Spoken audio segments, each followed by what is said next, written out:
Good evening there, everybody. What is happening? Hopefully, y'all are having a wonderful day today. So, when it comes down to it, I thought, of course, that I would talk about this little video and this particular subject that I personally found very interesting. And this video is going to be a video by that of the boxing channel known as Boxing Ego. And I like to review Ego's videos at times because Ego, in my view, he actually is a very good analyzer. Now, do I believe that a lot of the times he can have a little bit of bias and emotionality and a little bit of maybe a racial narrative and goes a little bit too deep with it? Yes, I do. But with that boxing ego, usually, whether I agree with him or disagree with him, a lot of the times he can also bring up some very decent points as well. But anyways, this video recently, he did a video about what the former number one pound for pound fighter had to say about King Ryan Garcia in his most recent knockout loss to that of Gervonta Tank Davis. And Roy Jones Jr. personally believes that King Ryan Garcia, quote unquote King Ryan Garcia, that he personally took the wrong approach in order to actually win and succeed in that fight. And I thought that this was a very particularly interesting video. I thought that I would give my 2 cents on it. I'm going to tune in. Let's see what these guys have to say. There's cola in the house. Didn't I just say that? That's what takes until you take something. I take it back. You beat me. I said, okay. Well, good night. I'm still coming to get it back. Ryan Garcia, you're not a guy known for granted chin. Why would you fight Tank like that? Why would you do that? Roy Jones said, why would you do that? You stalking a puncher. What up, Fight World? It's your boy Ego, and I'm back with some more boxing. Subscribe because I'm the best in the business. Follow Roy Jones Jr. on YouTube. I'll put a link in the description. He gave his thoughts on Gervonta Davis knocking out Ryan Garcia, 7th round. What I just tell you, Ryan Garcia, you want to stalk a puncher. You can't stop, you can't do that. Now, I really agree with Roy Jones Jr. I mean, the strategy employed by Ryan Garcia, I don't know, man. It just really didn't make sense. Now, full disclosure, as of me recording the video, I've only watched the fight once live, and I was hosting the ever so famous, that I popularized, Boxing Ego Watch Party. So I don't really know what was happening in the corner because there were times where I was turning the volume down to give my thoughts. I'm not really worried about everything that's being said because I'm hosting the watch party. So I don't know what Goosen was saying. I can't really vouch to see if he was giving Ryan the right advice and Ryan was electing not to use it, but it was a foolish game plan. Roy Jones famously broke it down like this. When it comes to boxing, we all know the old adage that styles make fights. So you bang the boxer, pause, and you box the banger. Ryan didn't do that. He was in there with someone that's wittier than him, who's smaller than him, and he didn't fight the right way, which shows the ineptitude and lack of experience at the high level. You got to understand, you got to use your natural and best attributes. Well, wait a minute. I thought that the experience was a quote unquote excuse. Which goes to show you that Ego also knew as well that Ryan Garcia was inexperienced. Now, that isn't to say that that was the main reason why Ryan Garcia lost the fight. Because Ryan Garcia is just not the skilled fighter that Gervonta Tank Davis is. Listen, do I personally agree with Roy Jones Jr.? Personally, no, I don't. And certain people may say, why would you not agree with Roy Jones Jr.? It sounds, somewhat logical with what he's saying. And it does sound somewhat logical, but do I agree that sometimes that, you don't stalk the puncher? In certain circumstances, yes. But I think that in certain circumstances that you're pretty much also going to have to do that. Ryan Garcia had power comparable to Gervonta Tank Davis, at least enough to hurt him. And certain people, for those of you that watched my fight prediction video, I did say that Ryan Garcia more than likely was going to have to try to pressure Tank and make him uncomfortable and more than likely be first in the fight. And I said that Ryan Garcia, the way that he wants this fight, he wants Gervonta Tank Davis up against the ropes, maybe in the mid-range. Because if you just try to outbox Gervonta Tank Davis 1 or 2 punches at a time in the middle of the ring, that wasn't going to work. And it wasn't working. And that's a part of the reason why Ryan Garcia lost so many of the middle to early rounds. Every time that he had success in the fight, it was because he was pressuring Gervonta Tank Davis. Now, some people may say, well, that also led to him getting knocked down. It also led to him getting knocked out a little bit later on. Well, the reason why that is because Ryan Garcia has a leaky defense, and on top of that, he didn't use his feet like I said he would need to, which is pretty much what I predicted. Because Ryan Garcia has never had elite footwork. He's also never had elite foot movement. Like I said, in my view, the best strategy for Ryan Garcia actually was to pressure Javante Tank Davis, but you also were going to have to use your reach at the same time. He was supposed to fight Javante Tank Davis the same way that Tyson Fury fought Deontay Wilder.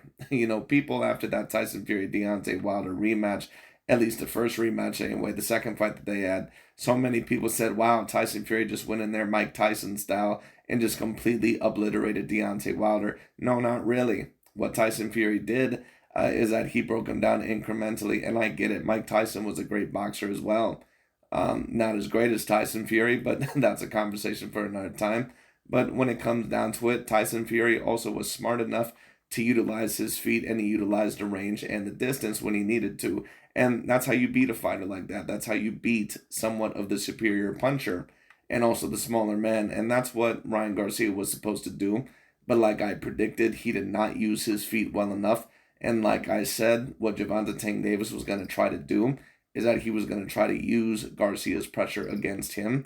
And that when he eventually got in close enough of range, he was going to try and set up a trap by using his forward momentum, which is exactly what he did a multitude of times. So, like I said, Ryan Garcia was going to have to use angles. He was going to have to try to get the outside foot advantage. He didn't do any of those things. He also didn't utilize his feet well enough, which is pretty much all the faults that I predicted in the fight.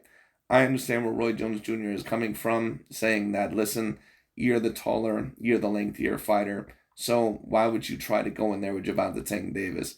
Well, you also have to know your fighter's attributes. And if we're going to be real about Ryan Garcia, even though he's very highly talented, and I think that he can fight somewhat on the back foot, he's not someone that is a Floyd Mayweather Jr. or a Shakur Stevenson by any means. It just is what it is. He's just way too tall. He doesn't move his head enough. And that can be a disadvantage whether you're on the back foot or on the front foot. But when it comes down to it, once again, in my view, the best strategy was to pressure Javante Tank Davis while also somewhat keeping him at bay with that lead hand, gaining certain advantages with the angles and with certain foot positioning. And like I predicted, he probably was not going to be able to do any of that, and he wasn't. So it just is what it is. Against your opponent, don't make it easier for him. If you're taller and you have the height advantage, fight tall. If you're a great Yeah, but Ryan Garcia doesn't have the boxing ability to really outbox Tank in that way. Mario Barrios did a lot of that as well. Listen, the bottom line is this: Javante Tank Davis is about 5'6", and some people may think that that is a major disadvantage for him, and it can be, but it also can be an advantage because when you have certain fighters like Manny Pacquiao or Javante Tank Davis or Vasily Lomachenko, when they're great defensively or at least very hard to hit with their foot movement and maybe their high level of defense, whatever their attributes individually may be, because they're so small and because they're a smaller target, all in all, it's going to be harder to hit them. So Ryan Garcia, unless you have exceptional boxing skills from the outside range, all what that is going to do is that it's going to cause Javante Tank Davis to really get more on the inside and get further counters on the inside. And Ryan Garcia doesn't have the outside boxing ability to really outbox and stand with Javante Tank Davis shot for shot and try to outcounter him in the mid-range. So Ryan Garcia, I heard him after the fight. He said that he should have just made the fight boring and try to fight on the outside. I promise you, just in my view, this is just my view of it, that if Ryan Garcia would have tried to fight in that level of fight, Javante Tank Davis would have made the fight even look more dominant, in my personal opinion. Because when Ryan Garcia was trying to outbox him from the outside, he almost had no success whatsoever. The only success he had in the fight was when he was actually trying to make Javante Tank Davis uncomfortable. Now, once again, with that, he should have been utilizing elite foot positioning, or at least, the superior foot positioning, but he does not have better feet, nor does he have better foot positioning, nor better footwork or foot movement than Javante Tank Davis. And on top of that, he should have been moving in and out. He should have been utilizing that lead hand. And like I said, every time he tried to go tit for tat with Javante Tank Davis from rounds, I believe 3 to 5 at least, he was very unsuccessful in trying to fight that style of I'm going to try to outbox you from the outside. It wasn't working. Counter puncher, you know, counter punch him. If you're a speedster like Ryan does in all these videos, use your speed. He didn't really put that all together. And it was foolish because Because he couldn't. The only way, once again, that Ryan Garcia was going to win the fight was if he put pressure on Tank and intelligently. He's not that level of a boxer. Like, we could take a look at David Benavidez and we could take a look at Canelo Alvarez, and if those two were to get in a fight, we could tell David Benavidez, oh, well, David, what you want to do against Canelo, because he's shown problems with this in the past, is that you have to use your jab and that you have to really try to fight him on the outside and blah, blah, blah. Even though, of course, he's adapted to that style and he's gotten much better at it. But, we could tell David Benavidez that. But the truth is that David Benavidez, he's not a great boxer on the back foot. At least not an all-time great boxer on the back foot. He can box somewhat, but he's not great at it. So once again, we can tell certain fighters that, but you have to know your attributes. You have to know your fighter's attributes as a coach, and you have to know your own attributes as a person. You cannot always try to fight a boxer with their own style. And Gervonta Tank Davis, the difficult thing about facing him is that he can pretty much fight in whatever way that he wants to. He can fight on the back foot, he can fight on the mid-range, he can fight on the front foot. The only way Ryan Garcia was going to win the fight was, in my view, by putting pressure on him. But like I said, Ryan got way too close to Gervonta Tank Davis's range. He should have been utilizing that lead hand, setting up the traps, kind of like how Canelo Alvarez does with a lot of his opponents, but he didn't know how to do that. Tank Davis ain't no punk. He's a dog. So he's not going to just sit there and let you wail on him and not have a game plan. Like, people who have... I agree. He isn't just going to sit there and let you wail on him and not have a game plan, which is exactly why Ryan Garcia, in my view, they had somewhat of the right strategy. It's just that Ryan Garcia didn't have the experience nor the skill set to really pull it off in the best of ways. No power or no experience or don't believe in themselves, they're the ones that allow that. But unless you've completely debilitated someone where they're separated from their senses and then they just go into a fetal position or complete defense mechanism, it's just not a good game plan because that person is a live wire and a live dog. Tank stood his ground and just bang, overhand left, Ryan was sat down. So you can't get that aggressive. Ryan... Yes, he was sat down because Ryan Garcia, because he's not great defensively.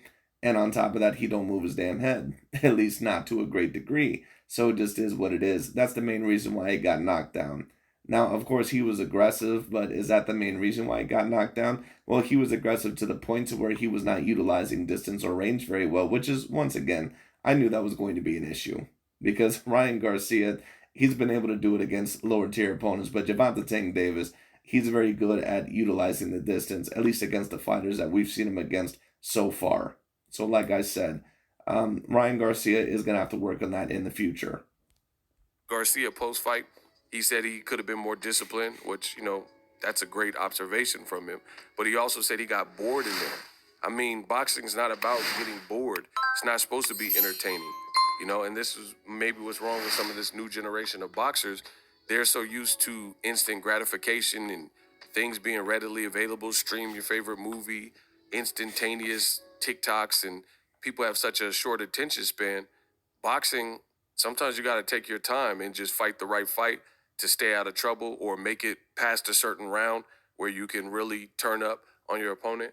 It's the square circle. It's the sweet science, baby. And Joe Goosen says... Well, I somewhat agree with that. But to also beat the A side, you really have to take the fight to them.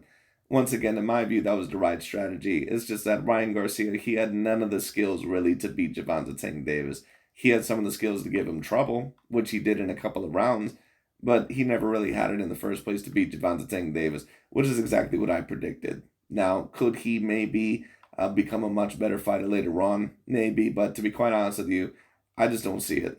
I don't think he has the feet. I don't think he has the head movement. He does not appear to have, I'm not going to say that he has a weak chin necessarily, but he doesn't appear to have an A-grade chin. All the tangible things that you would need as an elite fighter, I don't see him having it. He doesn't have good feet. He doesn't have good head movement. He doesn't have that great of a defense. He's very fast and he's very powerful. But if he ever really has to face someone that is truly A+ level, he's never really going to beat them.